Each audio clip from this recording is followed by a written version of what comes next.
Palmeiras, Flamengo, Corinthians, Atlético Mineiro. A lista de clubes brasileiros que procuraram recentemente Claudinho é grande. E no vídeo de hoje do canal Tonicola te conto se existe alguma chance de o ex-jogador do Red Bull Bragantino estar voltando para o nosso país. Bora te atualizar também sobre São Paulo e Daniel Alves. O tricolor vai ou não processar Daniel pedindo a rescisão de contrato depois das críticas? E o Grupo City e o Bahia, por que esse anúncio ainda não aconteceu? Isso sem falar das atualizações dos jogos de Corinthians e Flamengo na noite dessa quarta, com direito a muitas cornetadas a Paulo Souza e o desaparecimento de Roger Guedes. Falo sobre a matemática dos clubes brasileiros na Libertadores, além das últimas do mercado.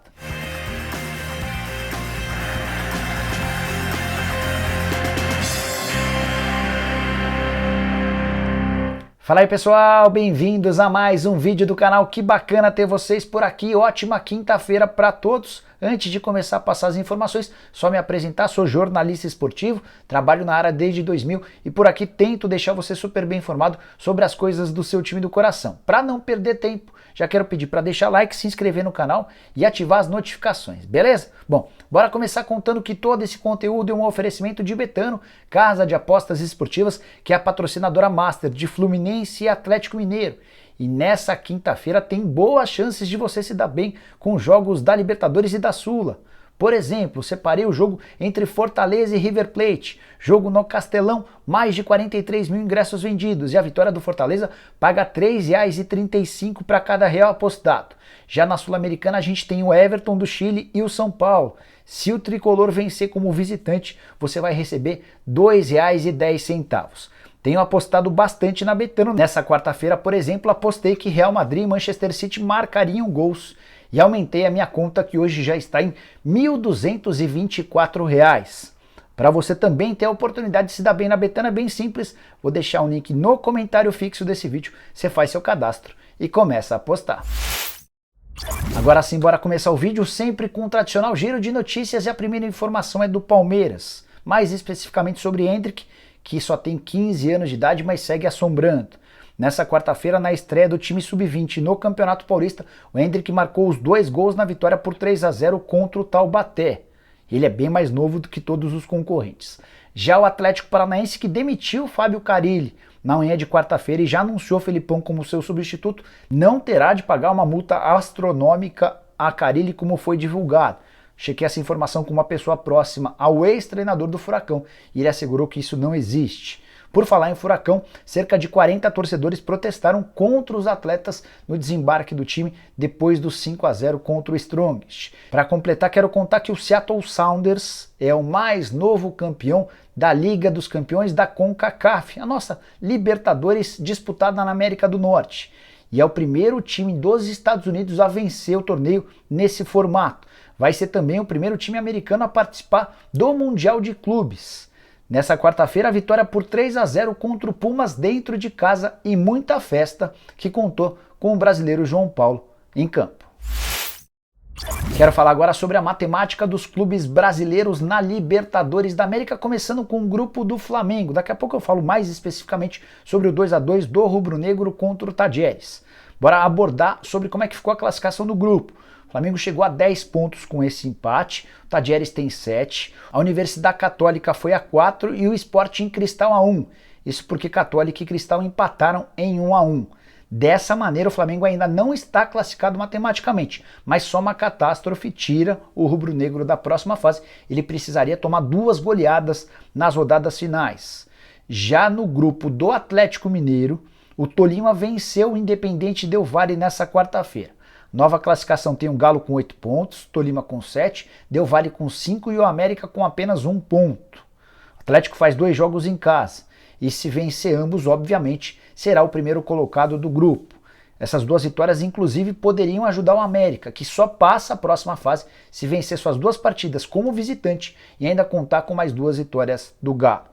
Para fechar, queria te atualizar sobre o grupo do Corinthians. O Corinthians é o primeiro colocado da chave com 7 pontos, o Boca Juniors, que venceu o Always Red por 1-0 com um pênalti absolutamente inexistente, é o segundo com 6, Deportivo Cali 5, Always Red 4. Timão só precisa de uma vitória para garantir a classificação à próxima fase e vai enfrentar o Always Red na última rodada, o time boliviano provavelmente já eliminado. De qualquer maneira, se o Corinthians empatar com o Boca na próxima rodada na Argentina e vencer em casa, também assegura matematicamente a primeira colocação da chave. Hora de falar sobre Bahia e o Grupo City. Por que as negociações bastante avançadas ainda não se transformaram num anúncio? Consultei uma fonte envolvida nas tratativas nessa quarta-feira e a pessoa me assegurou que o único problema que ainda impede o anúncio de forma oficial diz respeito à condução das dívidas do Bahia. Hoje o clube tem cerca de 225 milhões de reais de pendência, informação divulgada pelo Esportes Velho. Desses 225 milhões, houve uma redução de 16% na comparação com o ano de 2020, quando o Bahia tinha uma dívida maior. O que o Grupo City e o Bahia discutem nesse momento? Quanto dessa dívida será paga pelo novo grupo? Como é que vai ser paga? Em quanto tempo? Vai caber à associação do Bahia alguma responsabilidade em relação a dívidas antigas? Assim que esses problemas forem solucionados, haverá um anúncio de forma oficial. De acordo com essa minha fonte, isso não deve demorar, talvez na próxima semana, tudo solucionado. O presidente Guilherme Belintani, do Bahia, deu uma entrevista recente admitindo que nesse momento o clube só troca mensagens e negociações com uma única empresa, mas como se trata de algo extremamente importante, como um casamento, que vai mudar a história do Bahia para sempre, é necessário cuidar de todos os detalhes. Então, mais cedo ou mais tarde, talvez na próxima semana, essa questão toda possa estar resolvida e a partir daí o Bahia possa avançar na negociação para ter o Grupo City como seu novo dono. Bora falar sobre São Paulo e Daniel Alves. Te contei alguns dias atrás que o tricolor estudava a possibilidade de processar Daniel Alves pedindo a rescisão daquele contrato de mais de 25 milhões de reais. São Paulo e Daniel Alves acertaram a rescisão do contrato do lateral e o tricolor se viu obrigado a pagar nos próximos 5 anos prestações de 472 mil reais. Essa grana inclui salários atrasados e alguma grana que ele teria a receber até o fim do contrato. Hoje o Daniel Alves ganha mais do São Paulo do que do Barcelona. O Daniel tem o menor salário de La Liga no Barcelona, algo na casa dos 80 mil reais mensais. Pois bem, São Paulo já tem uma definição em relação a essa história de processar ou não o Daniel Alves por causa de críticas feitas pelo lateral em uma entrevista à FIFA. Consultei antes de gravar esse vídeo o presidente Júlio Casares. O Júlio me contou que o departamento jurídico do São Paulo não chegou a uma definição, não há uma convicção de que, levando esse caso à justiça, isso garantirá um rompimento do contrato. O presidente do Tricolor ainda afirmou, abre aspas, estamos avaliando, mas prefiro o caminho do entendimento. São Paulo não descarta a possibilidade de mandar uma notificação ao Daniel Alves, dizendo que não vai aceitar mais esse tipo de comportamento. Só para lembrar que no contrato entre as partes há uma cláusula que proíbe críticas públicas de um contra o outro. O Daniel Alves, nessa entrevista à FIFA, chegou a dizer que a abelha não tem tempo de ensinar a mosca que mel é melhor do que merda. Quero falar agora sobre Claudinho, meio atacante que fez muito sucesso com a camisa do Red Bull Bragantino, acaba de ser campeão russo como titular do Zenit e tem sido bastante especulado por clubes brasileiros. Fui checar com uma pessoa próxima ao Claudinho e ouvi que Palmeiras, Flamengo, Atlético Mineiro e Corinthians foram clubes que sondaram a situação, mas importante, nenhum deles fez nem sequer menção de uma proposta. Foi só um primeiro contato para saber se o Claudinho pode ou não voltar ao Brasil, tudo por causa dos conflitos que marcam a região do Zenit. O Zenit, inclusive, foi um dos poucos clubes que não abriram mão dos seus estrangeiros. Mas isso pode mudar para a próxima temporada. Isso porque a UEFA já definiu que nenhum clube russo terá direito a participar, nem da Liga dos Campeões, muito menos da Liga Europa. Dessa maneira, pode ficar caro para o Zenit manter salários de Malcom, Yuri Alberto, Claudinho, entre outros, não tendo a participação num torneio extremamente milionário, como a Liga dos Campeões. Qualquer time que disputa a fase de grupos tem pelo menos 40 milhões de euros garantidos como cota. Diante desse cenário, o Zenit deve se pronunciar nos próximos dias sobre o seu planejamento para 2022-2023. Se vai manter o time mesmo tendo apenas o campeonato russo para disputar ou se vai abrir mão dos seus estrangeiros, mais especificamente brasileiros. O caso mais grave é o do Malcom, que ganha 7 milhões de euros por temporada para vestir a camisa do Zenit. Isso equivale a mais ou menos 3 milhões de reais por mês. Claudinho, que foi comprado do Red Bull Bragantino por 15 milhões de euros, tem salários de 2 milhões e 700 mil euros por temporada. trazendo para a nossa moeda e dividindo pelo número de meses, equivale a dizer que ele ganha mais ou menos R$ 1.200.000 mensais. Salário, por exemplo, que o Palmeiras e que o Flamengo poderiam pagar, talvez até o Atlético Mineiro.